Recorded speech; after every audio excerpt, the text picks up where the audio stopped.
Yo, apa kabar nakama semuanya? Gimana nih, lebih milih isi bensin pertalit tapi lama karena antri, apa pertamax tapi bikin dompet kering? Kalau kami sih lebih milih diem di rumah ya.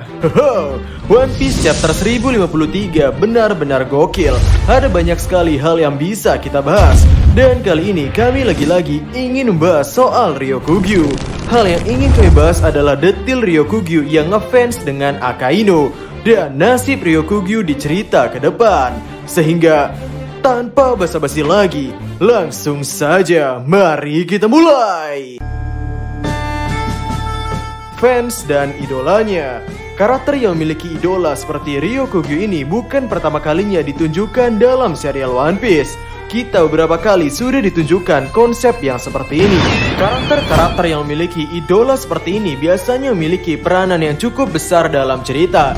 Bisa kita ambil contoh seperti Monkey D. Luffy yang mengidolai Akagami no Shanks, Trafalgar Law yang menaruh respect besar pada Corazon, kemudian Big Mom yang begitu menyayangi Mother Carmel. Namun seingat kami, hanya sedikit karakter yang sangat fans itu dengan idolanya. Karakter Luffy masih di tahap yang ya dia mengidolai namun tidak tergila-gila layaknya Ryokugyu. Si Ryokugyu ini benar-benar fanboy Akainu.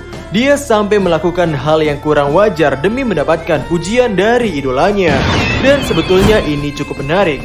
Ryokugyu punya kekuatan buah setan yang sangat mengerikan, memiliki penampilan yang urak-urakan, tapi ia juga seorang fanboy. Ada beberapa detail yang Oda berikan untuk menunjukkan seberapa ngefansnya Ryokugyu pada Akainu. Pada cover chapter 592, di mana Akainu dan Borsalino sedang duduk dan ngeteh itu, di sana kita bisa melihat perawakan Akainu tanpa mengenakan baju. Nah, di sini harus kita akui bahwa Akainu memiliki tato yang cukup menarik. Ia memiliki tato berwarna hitam dengan ujung yang lancip-lancip, yang mana kalau kita melihat perwujudan serangan Ryokugyu di chapter 1053, kita dapat melihat bahwa Ryokugyu menyerang musuh-musuhnya dengan tumbuhan yang ujungnya lancip dan berkelok mirip seperti tato milik Akainu. Ditambah, Akainu terdapat motif bunga-bunga berwarna pink dan di pakaian Ryokugyu juga, ia mengenakan celana dengan motif bunga. Yang besar kemungkinan ini adalah bunga berwarna pink. Harus kita akui bahwa Akainu adalah seorang marinir yang hebat. Dari kacamata seorang prajurit, Akainu benar-benar berpegang teguh pada keadilan absolut. Pendapat atau prinsipnya tidak akan goyah. Dan ini adalah mental yang sangat bagus untuk seukuran prajurit, apalagi seorang pemimpin. Penampilan yang berantakan. Mungkin ini tidak perlu diperdebatkan lagi, bahwa penampilan Ryokugyu cukup mengecewakan. Karena ya, untuk seukuran admiral yang digembar-gemborkan sejak arc Dressrosa, ataupun sudah sering dibicarakan sejak arc Reverie, tentunya Ryokugyu di bayangan kita semua adalah pria berbadan besar atau kekar, dengan wajah tampan dan rambut yang agak gondrong. Lalu setelah ditampilkannya wujud Ryokugyu secara resmi di chapter 1053, kita mendapatkan kejutan yang besar. Ternyata pria ini memiliki wajah yang ya kurang tampan, bibir tebal, benar-benar karakter yang digambar dengan desain yang bisa dibilang cukup buruk. Kaitan Bellamy dengan Ryokugyu. Ketika kami melihat pertama kali wujud Ryokugyu, kami merasa bahwa desain karakter ini sepertinya terkesan tidak asing. Bahkan personality dari karakter Ryokugyu juga terkesan tidak asing. Maksud kami, lihatlah gaya dia yang arogan, gaya dia yang tidak mematuhi perintah dari atasan. Dalam artian ia bergerak dengan egonya sendiri. Ia bergerak dengan tanda kutip meremehkan kru topi jerami dan para samurai yang ada di Wano Kuni. Dan hal ini sudah pernah Oda tunjukkan pada karakter Bellamy di arc Whiskey Peak, tepatnya di chapter 222. Waktu itu Bellamy sedang bermain kartu dengan Kapten Bajak Laut Rossio yang memiliki bounty 42 juta berry. Karena menang judi dan kartu, tentunya Kapten Rossio berniat untuk mengambil uangnya. Namun dengan cepat Bellamy mengeluarkan belati dan menusukkannya pada tangan Rossio yang hendak mengambil uang. Bellamy di sini membuat klaim secara sepihak bahwa Rossio melakukan kecurangan, dan orang-orang yang melihat kejadian ini berkomentar bahwa permainan yang tadi adalah permainan yang adil. Lalu orang-orang lain pun bersautan untuk mengatakan bahwa jaga mulutmu, dia adalah Bellamy si hiena. Dia mungkin muda tapi dia memiliki bounty 50 juta berry. Yang kemudian Bellamy memanggil Sarquis. Sarquis adalah temannya, orang yang jelas-jelas sedang membelakangi permainan kartu Bellamy dan Kapten Rossio. Bellamy bertanya pada Sarquis, apakah kau melihat dia melakukan kecurangan? Dan sebagai komplotan Bellamy, Sarquis menjawab, iya, aku melihatnya dengan kedua bola mataku. Lalu Kapten Rossio membela diri dengan mengatakan bahwa kalian adalah kumpulan kotoran. Namun Bellamy tidak tinggal diam. Ia dengan cepat mengambil sebuah pistol, menembakkan pistol itu pada Sarquis, dan bahkan Bellamy menggaplok lagi kepala Sarquis menggunakan botol hingga botol itu pecah. Ya, ini adalah tindakan yang semena-mena. Ini adalah tindakan yang brutal. Ini adalah tindakan yang sangat arogan. Dan barulah setelah itu kita diperkenalkan bahwa pria ini adalah Bellamy si hiena dengan bounty 55 juta berry. Ya, dengan melihat kejadian ini, nakama pasti sudah bisa mengambil sedikit gambaran kemiripan sikap arogan Bellamy dengan Ryokugyu. Lalu di chapter 223, Luffy tidak sengaja bertemu dengan Sarquis. Lalu Sarquis mengetahui bahwa pria topi jerami itu memiliki bounty 30 juta berry. Yang kemudian di akhir chapter tersebut, Bellamy mendatangi Monkey D. Luffy. Kemudian di chapter 224 kita tahu kejadian di mana Bellamy mengajar Luffy dan Zoro, di mana Luffy dan Zoro hanya diam saja.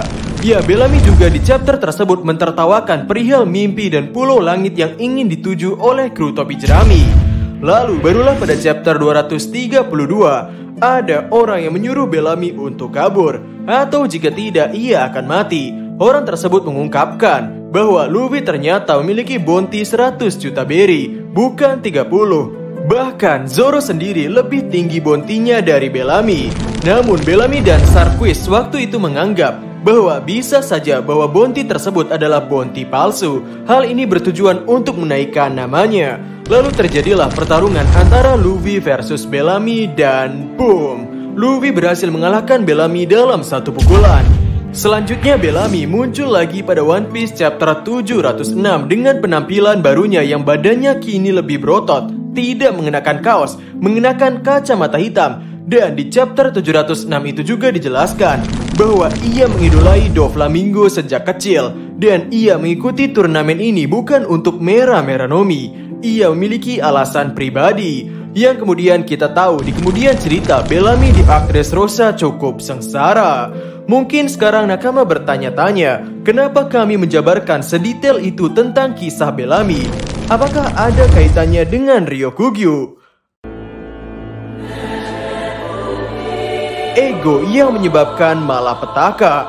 Pada One Piece chapter 1052, Akainu sudah berteriak keras pada Ryokugyu untuk tidak bertindak yang tidak perlu.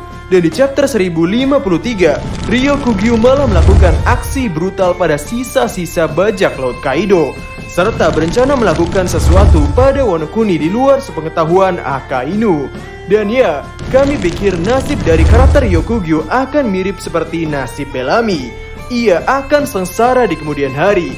Ia terlalu pede dengan dirinya sendiri, meremehkan musuh yang ada di hadapannya. Eiichiro Oda bukan hanya memiripkan Bellamy dengan Ryokugyu dari segi sifat, melainkan dari segi penampilan juga mirip. Baik Bellamy after time skip dengan Ryokugyu sama-sama mengenakan kacamata hitam di kemunculan pertamanya. Keduanya sama-sama tidak mengenakan kaos, dan keduanya bergerak dengan tujuan pribadi.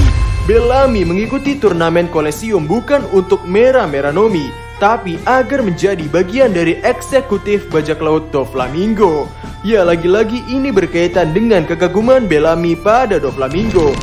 Dan Ryokugyu ke Wano Kuni bukan untuk menangkap Luffy sebagai seorang angkatan laut, tapi justru menangkap Luffy agar bisa dipuji oleh Akainu. Sehingga kesimpulannya, ada banyak kesamaan antara Bellamy dengan Ryokugyu. Mulai dari Sarquis yang memegang bounty Luffy, di mana di chapter 1053 juga Ryokugyu juga sedang memegang bounty Luffy dan mengincarnya. Baik Bellamy dan Ryokugyu juga betul-betul secara spesifik mengincar Monkey D. Luffy. Baik Bellamy dan Ryokugyu mendapatkan adegan sok kuat di kemunculan pertamanya dalam cerita, di mana Bellamy berhasil mengajar Kapten Roshio dengan gaya yang cukup brutal.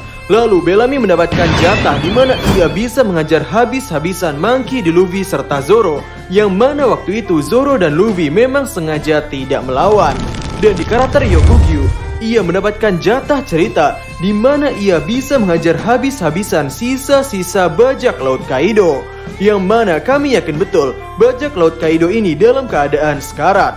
Dalam artian, meskipun 7 hari sudah berlalu semenjak perang Onigashima, memangnya ada dokter yang bisa memberikan perawatan pada mereka? Memangnya mereka diberi makan dan semacamnya? Sepertinya tidak. Nah, baik Bellamy dan Ryokugyu juga adalah karakter yang sulit untuk diberi nasihat. Bellamy sudah diberi nasihat untuk kabur, namun ia tidak mendengarkannya.